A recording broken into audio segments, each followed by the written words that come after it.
आज हम एक ऐसी कहानी की बात करने वाले हैं जो सिर्फ एक कत्ल की नहीं बल्कि भरोसे के कत्ल की कहानी है। ये कहानी है दिल्ली की और ये आपको अंदर तक हिलाकर रख देगी। चलिए जानते हैं इस पूरे मामले को। ये जो बात है ना, खतरा अक्सर बाहर से नहीं, अंदर से आता है।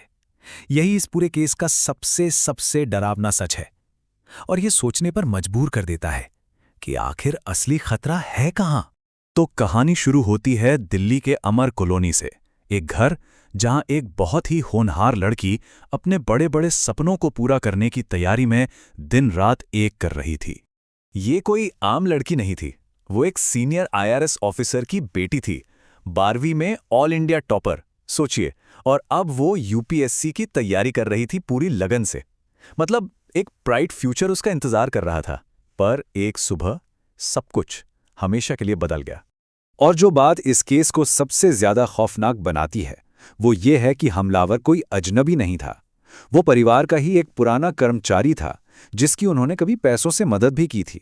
एक ऐसा इंसान जिसे वो जानते थे, जिस पर शायद भरोसा भी करते थे, और उसी ने इस भरोसे का गला घोंट दिया।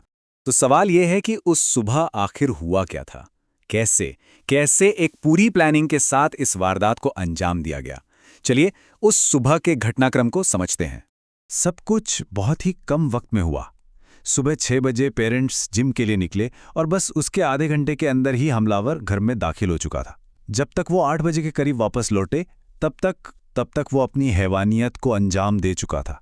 पुलिस को 8:45 पर खबर मिली।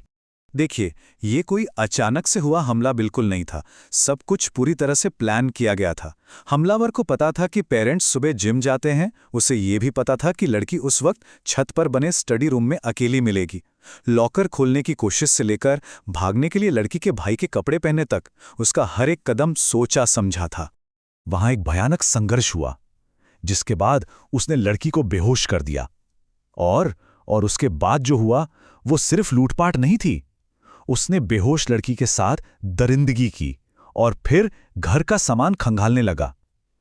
मतलब साफ था, उसका इरादा सिर्फ चोरी का नहीं था। अब थोड़ा इस कातिल के बारे में जानते हैं, क्योंकि जब पुलिस ने इसकी कुंडली खंगाली तो उसका अतीत और भी ज्यादा स्याह और खौफनाक निकला। तो आखिर कौन था ये शख्स और क्या वजह थी कि वो इस हैवानियत पर उतर आया? इसका नाम था राहुल मीणा। ये उसी परिवार में पहले काम करता था। इसे ऑनलाइन जुए की, मतलब 3 पत्ती की बुरी लत थी और इसका एक पैटर्न था महिलाओं पर हमला करने का। तो पैसों की जरूरत और उसकी ये हिंसक फितरत, यही 2 चीजें थी जो उसे इस अपराध की तरफ ले गईं। लेकिन कहानी यहीं खत्म नहीं होती। जब पुलिस ने और गहराई से जांच की तो एक ऐसा सच सामने आया जिसने सबके होश उड़ा दिए। पता चला कि दिल्ली की ये वारदात अकेली घटना नहीं थी।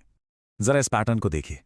दिल्ली में उसने ये अपराध किया बुधवार की सुबह, लेकिन इससे ठीक एक रात पहले मंगलवार की रात वो राजस्थान के अलवर में एक और घिनौना अपराध करके आया था। 24 घंटे से भी कम का फासला। हाँ, आपने सही सुना। अलवर में उसने अपने ही एक दोस्त के घर में घुसकर उसकी पत्नी के साथ दरिंदगी की थी। मतलब सोचिए, एक तरफ दोस्ती का भरोसा तोड़ा और दूसरी तरफ इंसानियत की सारी हदें पार कर दी। उस वारदात के बाद अलवर की पीड़िता ने अपने पति को फोन किया था और बस इतना ही कह पाई, राहुल ने मेरे साथ बहुत बुरा किया है।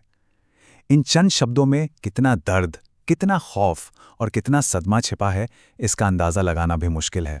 तो अब पुलिस के सामने एक ऐसा अपराधी था जिसने 2 अलग-अलग राज्यों में 2 भयानक वारदातों को अंजाम दिया था। जाहिर है, उसे पकड़ना एक बहुत बड़ी चुनौती थी। और इस चुनौती से निपटने के लिए दिल्ली पुलिस ने 15 अलग अलग टीमें बनाई, सिर्फ एक अपराधी को पकड़ने के लिए। ये नंबर ही बताता है कि पुलिस इस केस को लेकर कितनी सीरियस थी।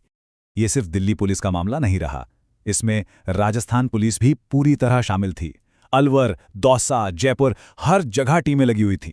ये एक बड़े लेवल का मल्टी स्टेट मैनहंट बन चुका था। और फिर टेक्निकल सर्वेलांस की मदद से, मतलब फोन वगैरह को ट्रैक करके, पुलिस आखिर में उस तक पहुंच ही गई। उसे दिल्ली के द्वारका से गिरफ्तार कर लिया गया।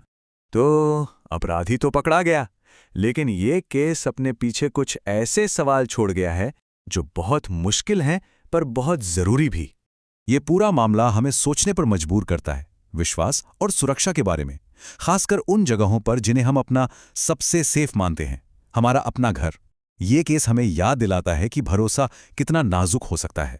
और आखिर में ये केस हमें एक ऐसे सवाल के सामने लाकर खड़ा कर देता है जिसका जवाब शायद किसी के पास नहीं है, कि आखिर में भरोसा करें तो किस पर करें।